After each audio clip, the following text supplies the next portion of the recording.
안녕하세요. 반갑습니다. 함께 기도하겠습니다. 자비롭고 고마우신 우리 하나님 아버지 은혜를 감사합니다. 세상에 거저 우리를 두었다면 이 세상에 마음대로 살다가 영원한 형벌 가운데 빠질 수밖에 없는 우리들을 불러주시고 생명의 교회, 참 진리의 교회, 참된 복음이 있는 교회를 만나게 하시고 영원한 속죄를 입고 하나님의 거룩한 백성이 될 뿐만 아니라 그리스도의 아름다운 신부로 교회 가운데 두시며 서로 교제하고 또 그 가운데 우리를 자라게 하시며 주님 오심을 기다리며 준비케 하신 하나님 감사합니다. 특별히 하계와 추계를 통해서 많은 영혼들이 구원받고 이제 그들이 거룩한 교회 가운데 함께 교제하며 끝까지 승리하여 주 앞에 설 수 있도록 하나님 붙잡아 주시고 또 해외 선교의 선교사님과 그 가족들 그리고 여러 함께 교제하는 형제 자매님들 일일이 하나님 관여해 주셔서 날마다 많은 영혼이 구원받고 또 아름답게 주께 영광이 되는 귀한 삶이 되도록 인도하여 주옵소서. 이 시간도 함께 모이게 해 주셨사오니 아름다운 교제가 되도록 성령 하나님 도와주옵소서. 혹이라도 이 시간 참여하지 못한 어떤 형편에 있든지 하나님께서 동일한 은혜로 채워주시고 또 병마와 싸우고 있는 우리 형제 자매님들도 있습니다. 그들의 용기와 힘과 또 하나님의 거룩한 사랑의 치유의 손으로 치료하여 주옵소서. 이 시간을 하나님 손에 의지하고 우리를 구원해 주신 예수님 이름으로 기도하옵나이다. 아멘.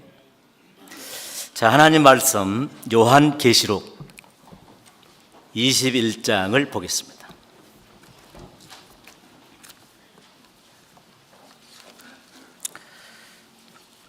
요한계시록 21장 2절 한 절 봅니다.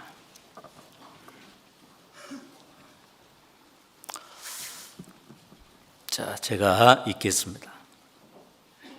또 내가 보매 거룩한 성 새 예루살렘이 하나님께로부터 하늘에서 내려오니 그 예비한 것이 신부가 남편을 위하여 단장한 것 같더라. 자, 이게 한 절만 보았습니다.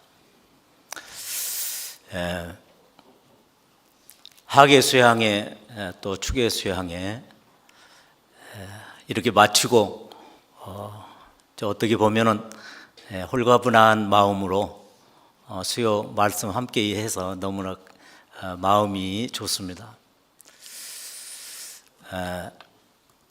오늘 제목을 신부의 단장이라고 잡아봤어요.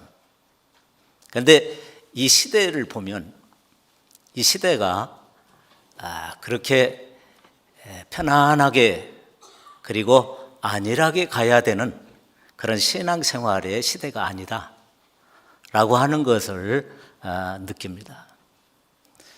이번에 특별히 하계와 추계하면서 말씀이 전해지고 많은 영혼이 구원을 받고 또 침례를 받고 올라오는 그런 광경들을 대할 때에 너무나 감격이 되었습니다. 얼굴을 보면은 제가 보건부기 때문에 어떻게 보면 올라오신 분을 가장 가까이에서 접할 수가 있습니다. 그런데 예모로 볼 때는 말씀을 그렇게 쉽게 듣고 구원 받으실 만한 분이 아닌데 그렇게 얼굴이 환하게 또 침례를 받고 올라오면서 이렇게 그런 모습을 볼 때에 하나님의 능력의 복음은 정말로 사람을 확 변화시킨다. 그런데 우리 교회를 보면요, 이 세상에 이런 역사가 있을 수 없습니다. 제가 키르기스탄에 선교를 하고 들어온 지 얼마 안 됐는데요, 거기에도 초창기 때는 복음이 잘 전해졌는데 가면 갈수록 사람들이 더 강팍해지고 세상적으로 많이 흘러가고 젊은 사람들을 교회에 묶어놓을 수가, 말씀으로 붙잡고 있을기가 상당히 어려운 그런 시대에 살고 있습니다. 그러다고 보면은 이 세상은 그렇게 멀리 가지 않고 주님이 오시지 않겠나. 어제 우리는 전도인 수련회 때 목사님께서 그전보다도 더 진실된 마음으로 말씀을 우리에게 하시는데, 이 시대는 다 된 것 같다, 주님이 곧 오실 것 같다라고 말씀을 하시는 것을 저는 마음으로 크게 와 닿았어요. 그래서 이 시대에 살고 있는 우리들이 누구냐? 이 시대는 성령의 시대요, 또 이방인의 때라고도 합니다. 그런데 저는 그리스도의 교회 안에 있는, 십자가의 보혈을 통해서 교회된 우리들이 그리스도의 신부가 아니냐. 그러면 신부를 하면 준비를 해야 되지 않겠냐 하는 겁니다.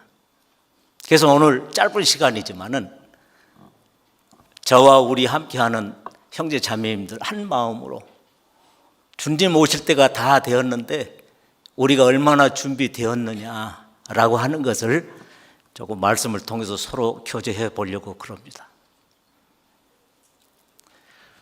이 시대는 이제 다 되어져 가는 시대 속에 우리는 그저 이렇게 사는 것이 아니라 단장을 해야 된다. 제가 누구라고 이야기하기는 어렵지만은 어떤 자매님의 딸이 소문에 의하면 아주 활발하고 좋아하는 것도 남자가 좋아하는 듯한 그런 예쁜 자매가 있는데, 남편이 결혼할 대상이 정해지니까 확 달라졌습니다. 여성다워지고, 그렇게 바꾸어질 수가 없대요. 엄마도 보고 깜짝 놀랐대. 우리 교구 이야기예요. 지금 이미 결혼했는데, 그런데 그 자매가 얼마나 예쁜지 몰라. 신부로 단장을 딱 하니까요, 준비를 하는데 그 모습이 완전히 여성으로 신랑을 위해서 준비된, 그전에는 아무에게다 전화 받았을지 모르지만 정리해서 전화를 받고 가는 곳이 일반적으로 갔을지 모르지만 이제 신부에 단장할 때는 아무 데나 가지 않고 신랑을 위해서 몸과 마음을 준비하는 그런 모습을 보았습니다. 바로 우리들도 그렇습니다. 우리는 그리스도의 참된 신부로서 우리는 이제 정신 차려서 준비할 때가 아닌가 생각합니다. 아름답게, 예쁘게, 그리고 주님 앞에 흠 없이 서기 위해서 준비하는데, 그 준비는 교회가 시켜주는 겁니다. 집에 앉아서 이방에 또 일반의 텔레비를 틀어 듣는 설교로 준비되는 게 아니고, 교회에 와서 교제하고 구역 모임, 조 모임을 통해서 형제 자매님들의 간증을 통해서 점점점 준비되어져 간다, 이런 말입니다. 자, 그런데 신부가 준비하는 그 단장에 있어서 아주 중요한 게 있습니다. 그 뭐냐면, 우리의 신부를 성경 속에서는 가장 아름답게 표현을 하는 것을 시편 16편에서 이렇게 말씀합니다. 우리 한번 찾아볼까요? 16편 3절입니다.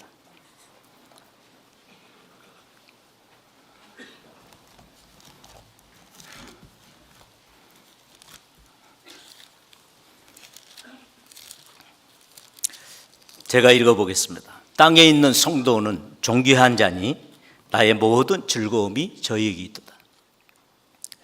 자, 신부는 존귀하다고 신랑이 표현해 줍니다. 우리 스스로를 보면은 존귀하기가 어렵지만 예수님께서 자기의 몸을 들여 값주고 산 그리스도의 신부들은 존귀하다고 하는 겁니다. 이 존귀한 자들에게 사랑의 표현은 나의 모든 즐거움이, 나의 모든 관심이 너에게 있다고 표현을 해주고 있습니다. 그렇다면 무조건적으로 존귀하냐? 그러지 않습니다. 신부로서 아름다운 단장이 준비될 때에 존귀한 겁니다.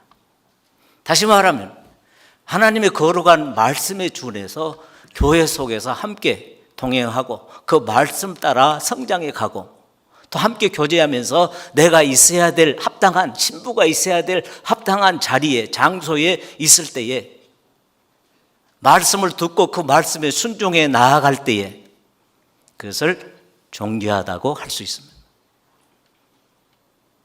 그러면 우리는 교회에 이렇게 신부의 자격으로서 찾아와서 함께 교제합니다. 그렇다면 우리는 교회에 찾아오면서 어떤 마음의 준비로 주 앞에, 하나님 앞에 찾아 나올까?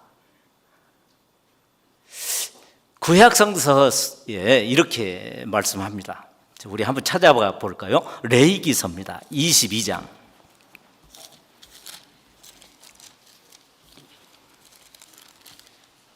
레위기 22장 17절 말씀.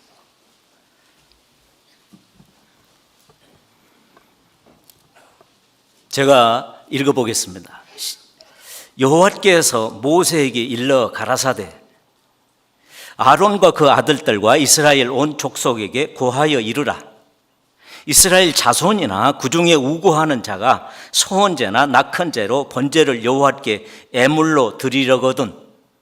자, 여기까지 먼저 봤습니다. 하나님께서는 하나님의 거룩한 사람들과 하나님의 관계가 따로 떨어져 있지 않고 항상 함께 있기를 원하고, 또 사람들은 하나님께 올바른 것을 들어줘서 하나님이 연락하시기를 원하는 것이 정해져 있습니다. 그런데 하나님께서는 사람들에게 답을 먼저 내려주시는 거예요. 어떻게 하면 내가 연락할 거야. 어떤 것을 하나님 앞에 드리면 그것은 연락할 수 없어. 사람과 하나님 사이에 죄가 되어져 있기 때문에 죄에 대한 제물로 하나님 앞에 드리는데 속죄의 제사가 필연적으로 있습니다. 그렇다면 어떻게 드리면 하나님이 그것을 받아주실까? 우리가 무작정 드린 것이 아니라 하나님이 먼저 모세를 통해서 하나님이 받아줄 수 있는, 연락할 수 있는 것을 내려주는 거예요. 정답을. 그것을 18절의 끝부분 보면요, 번제를 여호와께 예물로 드리려거든. 드리려거든 이라고 하는 말씀은 안 드리려면 몰라도 드리려고 한다면 이런 거예요. 교회를 안 오려고 하면 모르지만 교회를 오려고 한다면 이런 뜻이죠. 어떻게 하면 하나님이 번제를 드리되 받아주실 수 있을까? 반드시 번제를 드리려고 생각하고 계획을 한다면 19절에 함께 읽어볼까요? 연락 되도록 소나 양이나 염소에 흠 없는 숫꽃으로 드릴지니. 이 미리 답을 주셨어요. 드리려거든 연락되도록 드리라는 거예요.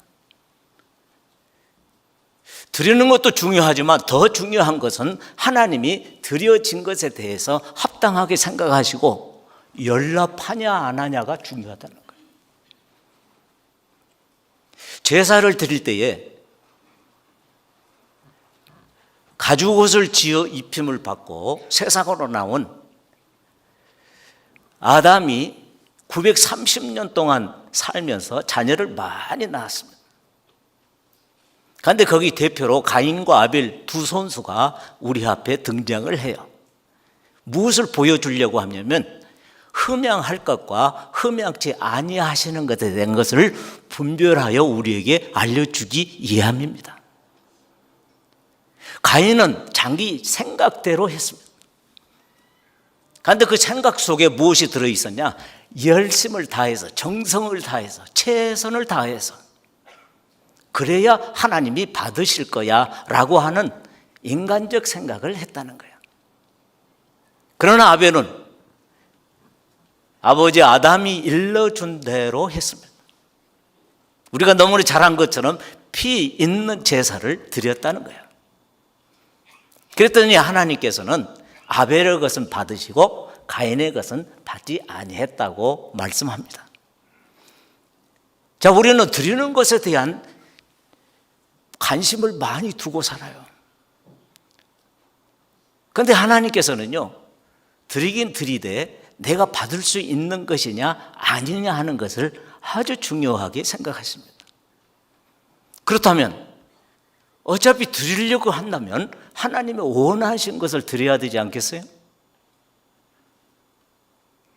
그것을 하나님께서는 모세를 통해서 이스라엘 백성들에게 먼저 답을 내려주셨어요. 어떤 거? 흠 없는 거. 한마디로 말하면 흠 없는 걸 드려. 그러면 내가 연락하고, 흠 있는 것을 나에게 드리면 나는 연락할 수 없어. 연락하지 아니하리라 라고 성경은 말씀하고 있습니다.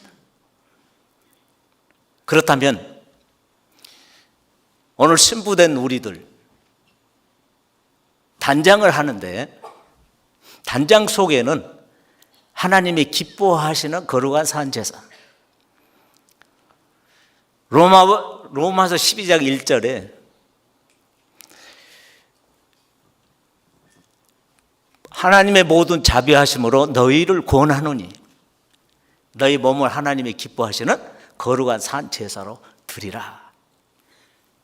이것은 너희가 드릴 영적 예배라고 말씀했습니다. 구약시대의 제사회가 신약으로 와서는 예배가 되잖아요. 그런데 이 예배를 하나님 앞에 산제사로 드리라. 그것이 영적 예배라고 말씀합니다. 그리스도의 신부의 단장은 반드시 영적 예배를 드릴 수 있는 자가 신부의 자격이 있는 것입니다. 그럼 영적 예배를 드릴 수 있는 자가 누구냐? 요한복음 4장에 가서 보면요, 사마리아 여인과 대화 속에 몇 번 대하고 오고 가고 하니까 여자가 감이 살짝 왔어요. 그러니까 여자가 가로되 주여 내가 보니 선지자로소이다. 그러면서 중요한 문제를 예수님에게 질문으로 던집니다. 그것이 예배 장소였습니다. 우리 조상들은 이 산에서 예배하였는데 당신들의 말은 예배하는 곳이 예루살렘에 있다 하더이다. 이들은 그 이상에 발전할 수 없어. 예수님이 오셔서 이루어 놓으신 놀라운 역사를 아직 그 여자 마음속에는 들어오지 아니했다는 거예요. 그래서 장소에 매여 있어요. 왜냐하면 사마리아 사람들은 예루살렘에 들어올 수 없었습니다. 그래서 늘 이 여인의 마음속에 한이 되었어요.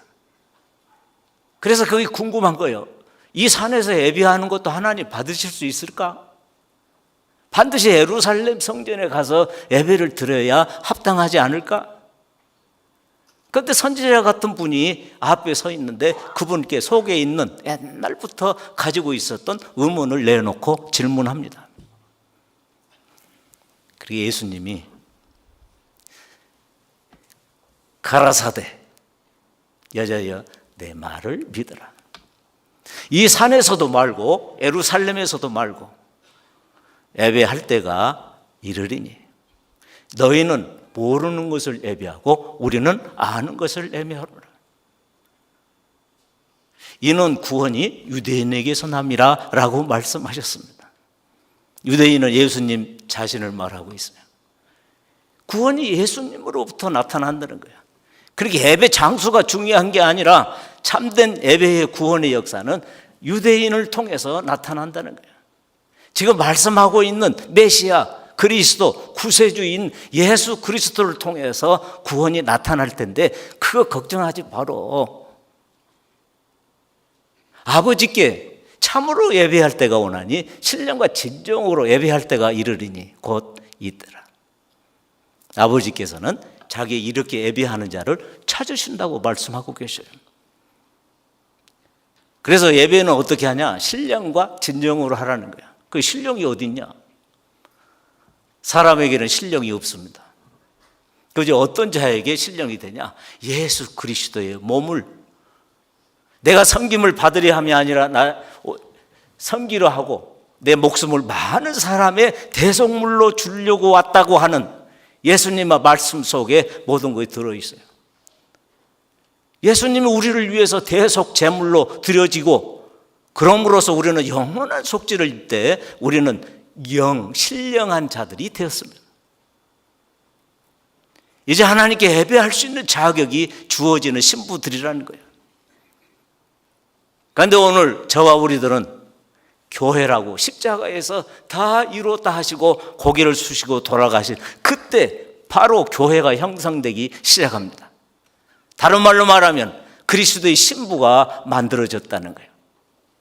우리는 그 십자가 밑에서 영원 속죄를 입고 그리스도의 신부로 오늘 이 자리에 있습니다. 그런데 오늘 우리가 제목으로 삼는 건 뭐냐? 이 시대에 살고 있는 우리들이 신부라면 이제 주님 앞에 서야 될 신부로서 아무렇게나 뛰어다녔던 신부가 아니라, 여자가 아니라 이제는 신랑이 정해진 신랑 앞에 서야 될 신부의 자격으로서 단장할 때가 되었다는 겁니다. 언제? 지금. 그런데 그 신부의 단장 속에는 신령과 진정으로 예배할 수 있는 자격이 있는 사람만 신부라고 하는 겁니다. 그런데 진정이 뭐냐? 진정. 진실된 마음. 구약 성서 속에는요, 제물을 드릴 때에 흠 없는 것을 골라 잡아야 돼요. 찾아내야 돼요. 그럴 때에 뭐가 필요하냐? 마음이 필요해요. 그래서 신명기 6장 5절에 보면은 네 마음을 다하고 네 성품을 다하고 네 힘을 다하여 주 여호와 하나님을 사랑하라 그랬어요. 제물을 드릴 때에 그 제물을 찾을 때에 마음을 다해서 찾아야 되지 않겠어요? 하나님이 흠양하실까 안 하실까 염려하면서 찾아야 되지 않겠어요? 아무거나 들고 가서 드리면 다 됐다고 생각할 것이 아니라 내가 드리긴 드리되 이것을 하나님 받아주실까? 라고 하는 기도와 마음과 또 정성이 다한 그런 제물이 준비돼야 되지 않겠습니까? 이것이 구약 성서 속의 외형적인 겉으로 드러난 거룩함입니다. 그런데 이제 신약에 와서는 밖에 있는 것이 안으로 들어온 거예요. 밖에 있는 성전이 안으로 들어온 거예요. 예수 그리스도가 우리를 위해서 십자가에 대속하시면서 생겨진 영원한 깨끗함을 입는 영원한 마음이 이제 거룩한 곳이 되었다는 겁니다. 그렇게 입는 자들이 신부면서 그 신부는 오늘날 단장하며 단장은 준비한다는 겁니다. 꾸며서 아름답게 보이게 한다는 거예요.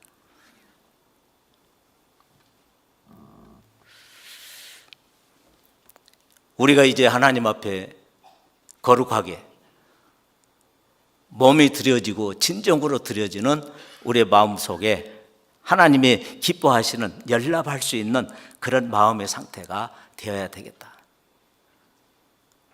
그래서 마가복음 12장 30절에 가니까 이제 어떻게 다하는 내 마음을 다하고 또 목숨을 다하고 또 뜻을 다하고 또 힘을 다하여 주 여호와 하나님, 여호와 하나님을 사랑하라고 말씀을 하고 있습니다. 다라고 하는 것은요, 성경 속에서 다, 모두 이런 것은 최상급의 단어이기 때문에요, 그 이상이 없는 거예요. 우리끼리는 그런 말을 잘 사용합니다. 앞으로는 절대로 교회에 안 빠지겠습니다. 그런데 며칠 있으면 빠져버려요. 그러니까 저는요, 그런 단어를 안 썼으면 좋겠어요. 앞으로 절대로 화 안 낼게. 그런데 금방 내버려요. 그러니까 화 안 내도록 노력하겠습니다. 하나님 말씀에 순종하여 살 수 있도록 성령 하나님 도와주세요. 저도 힘써서 노력하겠습니다. 내가 교회 교제 가운데 빠지지 않도록 최선을 다해서 신부의 자격으로 열심히 노력하겠습니다. 하나님 도와주세요. 이것이 더 합당한 우리의 형편에 맞는 기도가 아니겠어요? 앞으로 절대 내가 교제 안 빠질 거야. 그런데 빠질 형편이 생겨가지고 안 와불더라고. 하나님 앞에는 맹세하지 말라고 성경에 써 있습니다. 노력을 해야 돼요. 자, 구원 받을 때는 가만히 받지만은 구원 받은 후에 생활 구원은요, 열심히 노력하는 것이 필요합니다. 가만히 있으면 안 되는 거예요. 구원만 가만히 100% 해준 것을 선물로 받고 선물 받은 우리는 은혜 위에 은혜, 믿음으로 믿음에 이르게 하는 역사가 이루어져야 된다는 거예요. 그러려면 뭐가 필요하냐? 내 성향에 맞춰 놓으면 내가 내 안에서 교회 갈 마음이 생길 때까지, 성경 볼 마음이 생길 때까지, 기도할 마음이 뜨겁게 생겨질 때까지 기다려 봐야지. 죽을 때까지 안 돼. 안 돼도 노력해야 합니다. 이번에 전도회 수련회 때 목사님께서 기도에 대한 강조를 많이 해 주셨습니다. 정말 필요합니다. 우리 전도인만 필요하는 게 아니라 여기 함께하는 우리 형제 자매들, 신부들 단장할 때 반드시 필요한 것이 기도입니다. 기도해야 되지 않겠어요? 기도하는데 마음이 생겨질까지 기다릴 수 없습니다. 기도 안 되면 복종시켜야 돼요. 무릎을 꿇고 기도하고, 그러면 그것이 연습이 되고 훈련이 되어져서 자기 것이 되는 거예요. 생활구원은요, 끝까지 노력하고 힘써서 안 돼도 되게 해가는 것이 바로 하나님의 거룩한 신부의 자격으로서 합당한 일이라고 생각합니다. 그것은 열심히 노력하는 거예요. 제가 어릴 때 동네 형에게 수영을 배웠습니다. 나 한 몸 정도는 안 죽고 살릴 수 있어요. 어떻게 가르쳤냐? 아주 FM대로 잘 가르친 것이 아니라 막무가내, 나보다 우리 마을 뒤에가 큰 저수지가 있었습니다. 거기에 빠져 죽은 사람도 종종 있어요. 그날 나는 죽는 날인 줄 알았습니다. 형들이 나를 끌고 그 깊은 가운데다가 갖다 놓더니 놓고 나와버렸어요. 그래서 제가 살려달라는 소리를 하면서, 자, 두 가지요. 가만히 있는 것과 허우적거린 것과. 어떻게 했을까요? 허우적거렸어. 열심히 동작을 했다는 말이에요. 이게 가만히 있었으면 빠져 죽어요. 열심히 막 정신없이 하다 보니까 몸이 싹 뜨더라고. 그래서 그때 수영을 제가 배웠습니다. 그래서 제가 수영을 쫙 하고 나왔죠. 밖으로 살아서. 그래서 오늘 이 자리에 함께하고 있습니다. 그 뒤로 제가 수영 한번 배우려고 했더니 옛날 배워놓은 것이 있어가지고 안 배워져. 그래서 그만두기로 했습니다. 차라리 제가 옛날에 했던 게 훨씬 편했어요.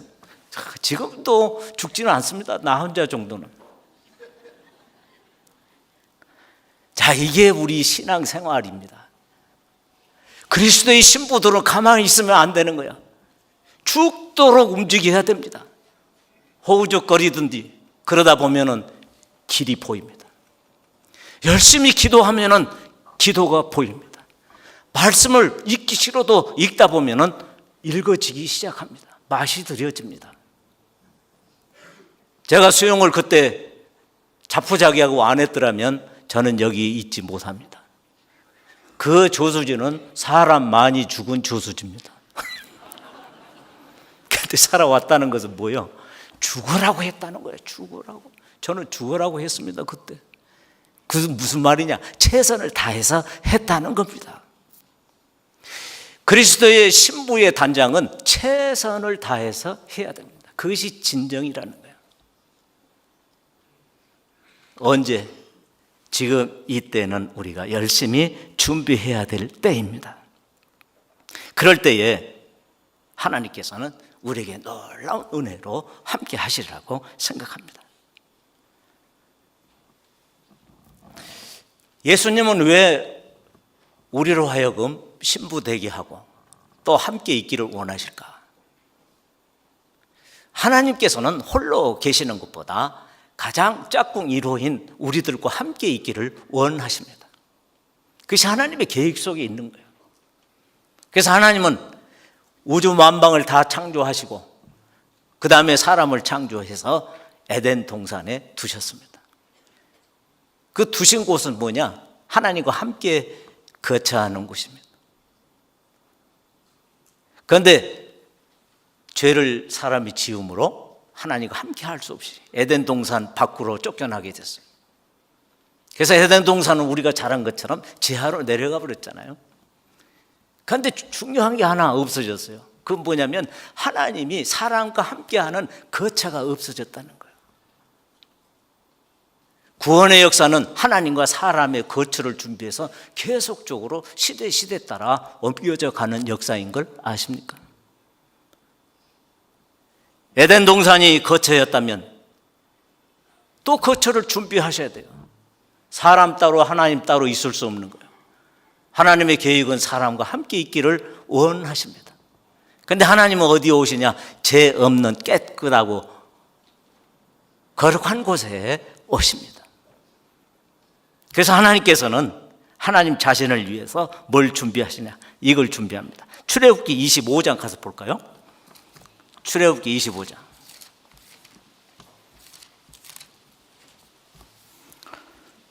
8절 말씀. 제가 읽어보겠습니다. 내가 그들 중에 거할 송소를 그들을 시켜 나를 위하여 짓되 그랬습니다. 성소를 지을 때에 누구를 위해서 짓냐? 나를 위하여 지으라고 하나님께서 말씀을 하셨습니다. 뭐 하시려고? 거기에 오시려고.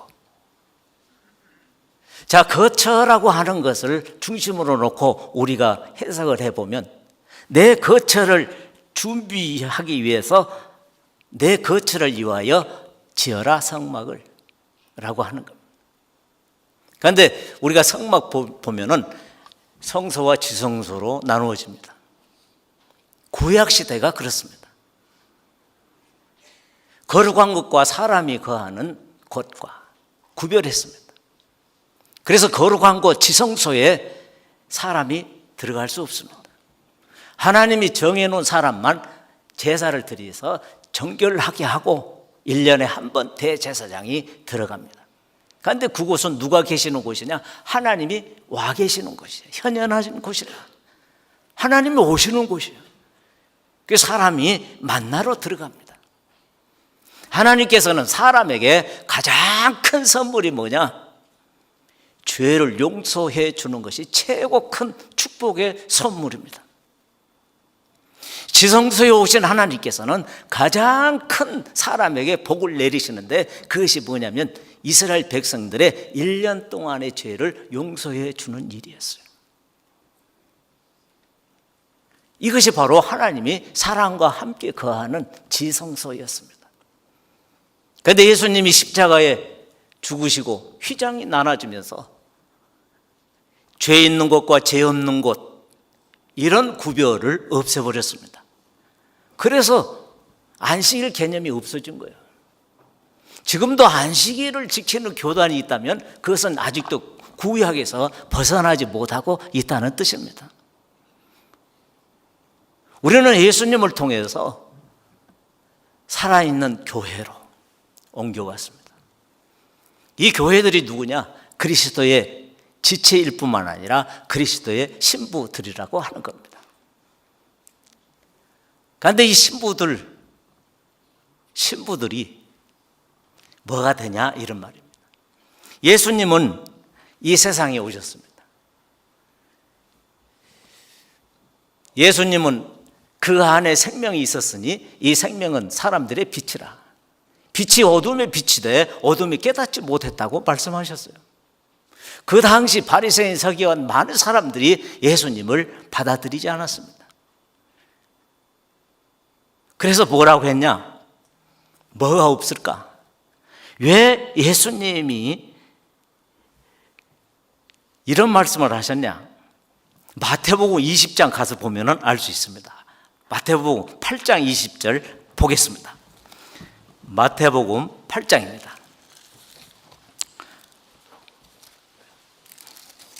(8장) 20절. 예수께서 이르시되 여우도 굴이 있고 공중의 새도 거처가 있으되 거처 인자는 머리 둘 곳이 없다 하시더라. 공중의 새도 거처가 있는데 나는 머리 둘 곳이 없다. 다른 말로 말하면 나는 거처할 곳이 없다. 그러면 이 말씀이 왜 하셨을까? 아무 집이라도 들어가시면 되지. 그때 당시 빛이 어둠의 빛이 돼 어둠이 깨닫지 못하는 시대 속에 계셨습니다. 다시 말하면 예수 그리스도를 통해서 영혼 속죄를 입는 거룩한 마음의 상태, 신령한 영이 지배하는 성령 충만된 하나님의 거룩한 신부가 없었다, 그런 말입니다.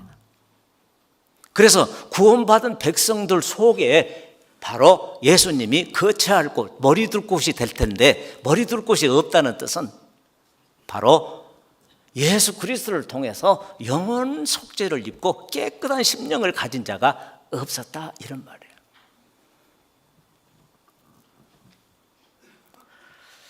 그래서 요한복음에 가서 보면은 15장에 예수님이 포도나무 비유를 말씀하십니다. 거기에 보면은 거해라, 내 안에 거해라, 믿음 안에 거해라. 찾아가 볼까요, 잠깐? 자, 요한복음 15장입니다.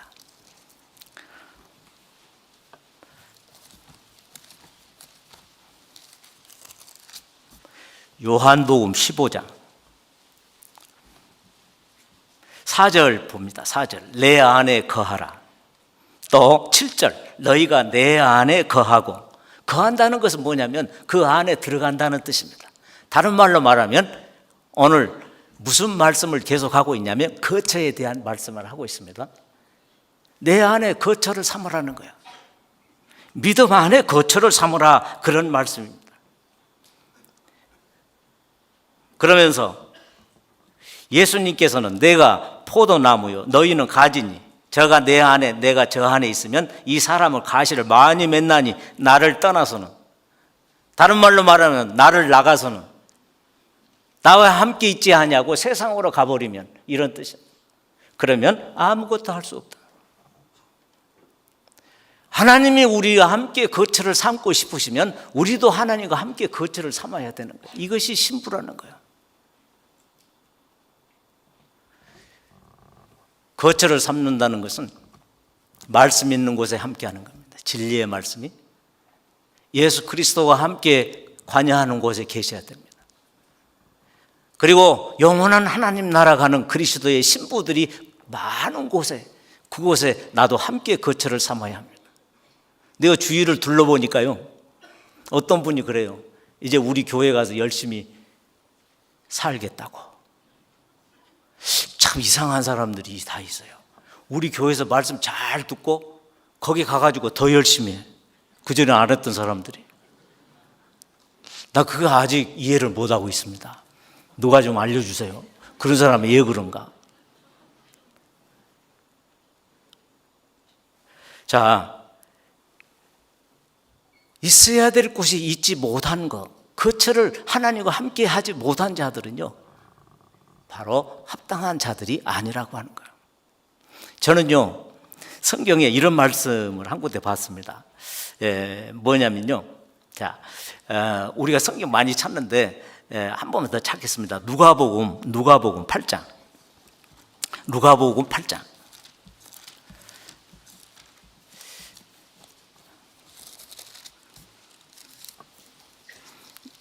(27절)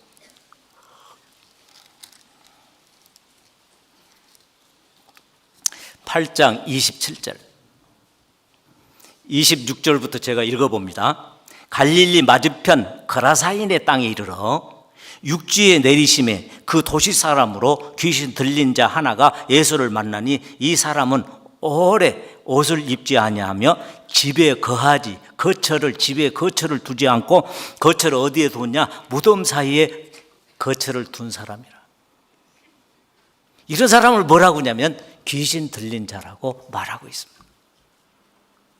무슨 말이냐? 우리들은 그리스도에 합당한 그리스도의 몸을 통해서 값주고 산 그리스도의 소유. 살아도 주를 위하여 살고 죽어도 주를 위하여 죽나니 사나 죽으나 우리는 주의 것이로다 라고 하는 신부로서 합당한 고백을 하면서 살아야 될 우리들이 주님이 계신 곳에 있지 않고 다른 곳에 있다는 거예요. 하나님의 말씀 가운데 진리가 있는 곳에, 우리의 합당한 양식이 있는 곳에 있지 아니하고 다른 곳에 있다면 그것을 성경에서는 귀신 들린 자의 형편이라고 나옵니다. 귀신 들린 자는 옷을 안 입고 정신이 온전하지 못하대. 그리고 예수님을 떠나 있다는 거예요. 왜 이런 말씀을 하냐? 이 시대는요, 실수하면 안 되는 시대에 살고 있습니다. 넘어져서는 안 되는 시기에 살고 있어요. 잠깐 버릇처럼 교회를 떠났다가 오려고 하는 분들이 혹시 있다면 그래서는 안 될 시기에 살고 있다는 거예요. 왜냐하면요, 돌아올 수 없는 시기예요. 가면 갈수록 사단의 역사가 세기 때문에 한 번 실수해서 넘어지면 일어나기 어려운 시기인 거 여러분 아십니까? 하나님으로부터의 신부로서 합당한 은혜가 충만된 것을 나의 실수로 말씀을 떠나서 교회를 떠나서 그 은혜를 잊어버리면 회복하기가 어려운 시대가 지금이라는 거 아십니까? 연습할 때가 아니에요. 지금은. 옛날에는 그런 것이 종종 있을 수 있어요. 돌아오면 박수도 쳐줬습니다. 그러나 가면 갈수록 돌아올 수 없는 시대에 살고 있다는 거예요. 실수하면 안 돼요. 이제 우리는 신부로 정해졌고 신랑 앞에 서야 될 신부들이 연습하면 되겠습니까? 이제는 정갈한 행동을 하고 아름다운 맵시를 정하면서 주님이 기뻐하실 마음의 단장을 해야 될 신부들이 아니냐, 이런 거예요. 지금은요, 연습할 때가 아니에요. 지금은 정성을 다해서 하나님이 기뻐하시고 또 흠양할 수 있고 연락할 수 있는 그런 내가 돼야 되겠다. 구약시대 이스라엘 백성들은 하나님 말씀대로 제물을 준비할 때 연락하실까 안 할까 생각하면서 준비했다는 거야. 그럼 우리는 교회에 들어올 때 우리는 무슨 생각을 하시면서 들어오십니까? 신부 여러분, 한번 생각하십시다. 구약시대 사람들은 이것을 하나님이 연락하실까? 라고 하는 생각을 잠깐 해도 괜찮습니다. 우리가 교회를 들어올 때에 내 몸과 마음, 네 마음을 다하고 목숨을 다하고 뜻을 다하고 힘을 다하여 주 여호와 하나님을 사랑하는 신부로서 너무 다한다 보니까 거북스럽지만 거기에는 열심을 다한다는 뜻입니다. 최선을 다한다는 뜻입니다. 목숨을 다하고 뜻을 다하고 힘을 다하는 분은 딱 한 분밖에 없으셔요. 누구냐면 예수 그리스도. 누구를 살릴 때? 나를 살릴 때 마음을 다해서 나를 살리셨습니다. 죽음에 들어갈 수밖에 없는, 형벌에 처할 수밖에 없는 불쌍한 나를 위해서 목숨을 다해서 나를 구해 주셨습니다. 나는 아무 소망이 없을 때에 예수님께서는 힘을 다해서 나를 구해 주셨습니다. 예수님은 뜻을 다해서 나를 구해 주셨습니다. 그렇게 하실 분은 우리의 신랑 대신 예수 그리스도밖에 없습니다. 우리는 뭐하냐? 따라하는 거예요. 그것을 따라가려고 열심히 노력하는 거예요. 우리가 어찌 생명을 다해서 주님을 사랑할 수 있겠습니까? 그럴 때에 교회를 들어오실 때에 그런 생각 한번 해보시면 좋겠어요.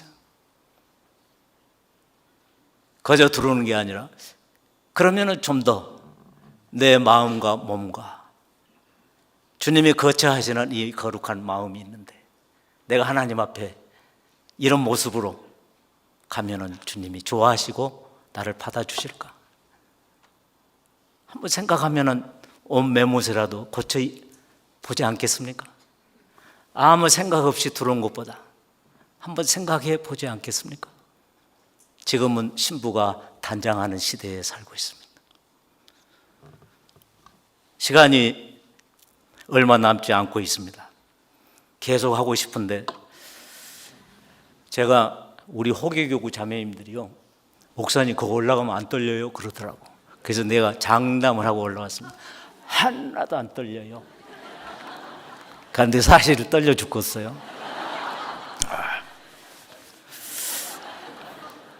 내가 자매님들 앞에서 막 그렇게 하고 올라오는데 내가 올라오면서 괜히 그 말을 했다는 생각이 들더라고. 자, 그런데 오늘 성경 한 군데를 우리가 보려고 그럽니다. 그게 뭐냐면요, 누가복음 10장입니다. 누가복음 10장. 누가복음 10장 38절. 제가 읽어봅니다. 저희가 길 갈 때에 예수께서 한 촌에 들어가심에 마르다라 이름하는 한 여자가 자기 집으로 영접하더라. 그에게 마리아라는 동생이 있어 주의 발 아래 앉아 그의 말씀을 듣더니, 여기까지만 먼저 보겠습니다. 자, 여러분들, 마르다와 마리아, 이거 너무 우리 잘 아는 내용입니다. 설교도 많이 하신 그런 내용인데요, 여기 주인공이 누굴까? 마르다일까 마리아일까? 이게 되게 예수님이 하신 말씀 속에서도 그 좋은 편을 택하였으니 빼앗기지 아니한다고 말씀을 듣는 편에 선 마리아를 예수님께서는 인정해 주셨습니다. 그런데 저는요, 신부 단장에 있어서의 마르다에다가 중심을 두고 잠깐 서로 교제해 보려고 그럽니다. 마르다는 누구냐? 예수님을 집으로 초대한 사람이었어요. 그렇다면 누가 더 관심을 둬야 하고, 누가 더 마음으로 이 상황을 느끼고 있어야 되냐, 책임감이 누구에게 더 있냐, 이런 뜻입니다. 마리아일까 마르다일까? 예수님은 누구 손님이요? 지금 마르다의 손님입니다. 그래서 마르다는요, 예수님을 모셔놓고 대접할 것을 준비하고 있어요. 그래서 40절에 보니까 마르다는 준비하는 일이 많다고 했어요. 귀하신 예수님이 들어오셨는데, 방문하셨는데 그냥 보낼 수 있어요? 우리 좋은 모임만 해도 열심히 준비해서 한 달 전부터 준비한대요. 어떤 자매님은 내가 그러지 말아야겠거든요. 그런데 예수님이 오셨는데 마르다가 준비 안 하겠습니까? 준비하는 일이 많아 마음이 분주했어. 이리 뛰고 저리 뛰고 하다가 딱 고개를 드니까 눈에 탁 띄는 사람이 있었어. 누구요? 마리아. 빨리 끝내려면 대답을 잘하세요. 누구? 마리아가 눈에 가시처럼 탁 띄었어. 저것이 성경에는 안 나와요. 괜히 미운 생각이 들었습니다. 이렇게 바쁠 때 도와줘야지. 예수님 발 앞에 딱 앉아서. 그래서 예수님을 불렀습니다. 예수님, 내가 이 바빠 죽겠는데 동생으로 하여금 도와주도록 하세요. 자, 여기에서 예수님은 말씀 듣는 편이, 준비하는 것이 한 가지라도 괜찮아. 그런데 이 말씀 듣는 편을 택했으니 빼앗기지 아니할 거라고 말씀을 하셨어요. 그런데 사랑하는 형제 자매님 여러분들, 마르다의 일이 중요합니까? 마리아 일이 중요합니까? 그리스도의 신부로서 단장하는 이 시점에서 이것은요, 마르다와 마리아의 두 사람의 종류가 아니요, 두 가지 일을 말하고 있습니다. 우리는 이번 학예 수양회, 축예 수양회 열심히 다해서 봉사하는 우리 형제 자매님들을 우리는 봤습니다. 그분들의 봉사는 누구를 위해서? 말씀을 처음 듣는 분들, 말씀을 잘 듣고 구원받고 우리처럼 행복한 자리에서 교제하면서 주 앞에 서기를 원하는 마음으로 봉사하지 않겠어요? 그러면은 봉사한 사람은 오래된 사람, 봉사 안 하고 말씀 듣는 사람은 오래된 사람, 이제 온 사람, 이제 온 사람이에요. 대개가 새신자들은 말씀 듣습니다. 다시 말하면 봉사하는 사람들은요 책임감을 갖고 해요. 그런데 한 가지 문제가 뭐냐? 우리 교회에 어머니회 여러 가지 봉사회 다 봉사합니다. 교회 일은 봉사합니다. 신부가 하는 일은 봉사하는 일입니다. 기도도 기도해 주는 봉사를 하는 거예요. 서로 봉사하는 일입니다. 그런데 한 가지 문제가 뭐냐? 봉사하면 다 했다고 생각하는 것이 문제가 됐어요. 신부 단장은 봉사하면서 끝을 냈다고 생각하면 안 되는 거야. 반드시 마리아가 하는 주 무릎 앞에 앉아서 말씀을 듣는 것을 중요하게 여겨라 그 말이에요. 그래서 우리들은 봉사도 중요하고 말씀 듣는 것도 소홀히 해서는 안 되는 두 가지 내용을 겸비하라는 거예요. 마르다 마리아의 일이 아니라 그리스도의 신부들은 마르다 같은 일도 반드시 필요하고 마리아 같은 주 무릎 앞에 앉아서 말씀을 듣는 것도 중요하다 이런 말이에요. 두 가지가 신부의 단장에 반드시 필요하다는 겁니다. 이제 마무리를 하려고 그럽니다. 욥기서 보겠습니다. 욥기서 42장.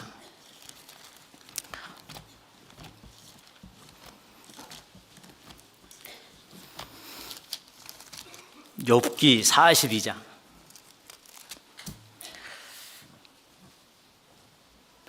13절부터 제가 읽습니다.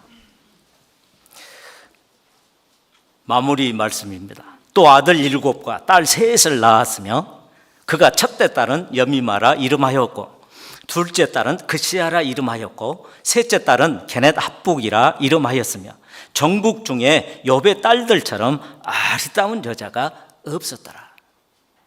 자, 욥이 여러 가지 환난과 역경 속에 이겨내고 결국 하나님의 승리의 손을 들어주시고 복을 내려주셨는데 자녀의 복을 주시는데 아들 7과 딸 3명을 줬어요. 그런데 대개 구약 성경 속에 보면은 아들들의 이 이름들이 거론됩니다. 딸들은 어디 가버리고. 그런데 오늘 욥기서에서 보니까 아들은 어디 가버리고 딸 3명 이름이 나와 있어요. 그런데 이 딸 3명의 이름들이 뭐냐? 그리스도의 신부에 단장할 때 필요한 이름의 의미가 들어있더라 이런 말이에요. 그래서 저는 결론적으로 이 말씀을 함께 잠깐 생각하면서 끝을 내려고 그럽니다. 그런데 이 세 딸이 전국에서 가장 아리따운 여자였더라라고 말씀하고 있습니다. 이 세상에서 가장 아름다운 신부가 있다면 누구일 것 같아요? 바로 예수 그리스도의 신부가 아니겠습니까? 그렇다면은 저와 여기 함께한 우리들이 가장 아름다운 그리스도의 신부가 아니겠습니까? 그런데 첫 번째로 욥의 첫째 딸 이름이 여미마입니다. 여미마는 비둘기 눈이라는 뜻입니다. 비둘기 눈. 자, 비둘기 눈인데요. 순결을 의미합니다. 두 마음을 품지 않고 오직 신랑만 바라보고 사는 순전된 마음, 오직 정절을 그리스도 앞에만 바치는 참된 남편에게 드려지는 마음의 상태, 여미마라고 하는 이름을 신부들이 단장할 때 반드시 마음의 단장을 해야 할 겁니다. 그 다음에 두 번째 딸의 이름은 그시아입니다. 그시아는 계피향이라는 뜻인데 그 계피향의 의미가 우리가 생각하는 그런 의미가 합니다. 제사를 드릴 때 가장 거룩한 기름을 넣는데요. 그 기름을 계피향을 넣어서 만듭니다. 그것을 하나님께서는 관유라고 하는데 일반 사람들은 만들거나 그것을 이용해서는 안 돼요. 하나님 철저하게 막으셨습니다. 자, 출애굽기 30장 한번 가볼까요? 출애굽기 30장.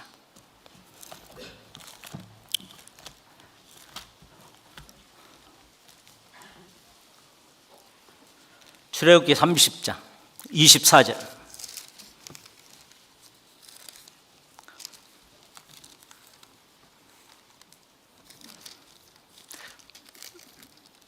제가 읽겠습니다.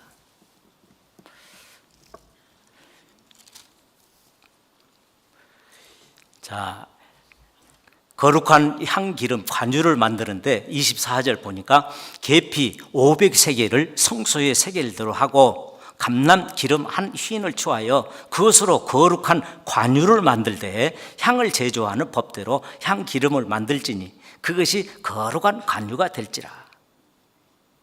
자, 그 다음에 이것을 사람들이 만들지 못하도록 31절에 막고 있습니다. 이스라엘 자손에게 고하여 이르기를 31절 이것은 너희 대대로 내게 거룩한 관유니 사람의 몸에 붓지 말며 이 방법대로 이와 같은 것을 만들지 말라.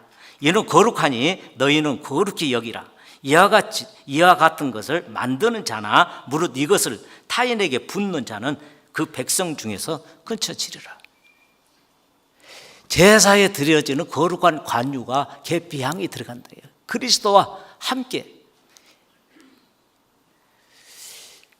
세상 죄를 짊어지고 가시는 어린 양과 하나 됐다는 뜻이에요. 아름다운 관유가 됐다는 겁니다. 우리는 그리스도와 하나 됐습니다. 내 안에 너는 내 안에 함께 있게 되는 놀라운 역사. 이것이 크시아의 이름입니다. 우리는 그리스도와 둘이 아니라 하나 되었습니다. 그 다음에 세 번째는 게넷 합북이라는 이름입니다. 이것은 눈을 화장할 때 드려지는 물감통을 의미한대요. 그럼 그거 뭐냐? 외형적으로도 아무렇게나 사는 게 아니라 속에도 아름답게 겉에도 아름답게 그리스도의 신부답게. 그래서 사람 여자에게는 맵시가 있는 거예요. 솜씨도 있고 말씨도 있고 걸음걸이도 막 이렇게 걷던 사람이 예쁘게 걸어야 되지 않겠어요? 말도 집에서 성기를 막 냈던 우리들이 예쁜 말을 해야 되지 않겠어요? 그런데 신부는 꼭 아내만 신부가 아니라 남편도 신부인 거 아세요? 신랑이 가가지고 전화가 딱 오는 거예요. 말씀 잘 듣고 왔는데 신부가 성질내요. 그런데 신랑 신부 함께 신부기 때문에 예쁜 말 서로 쓰세요.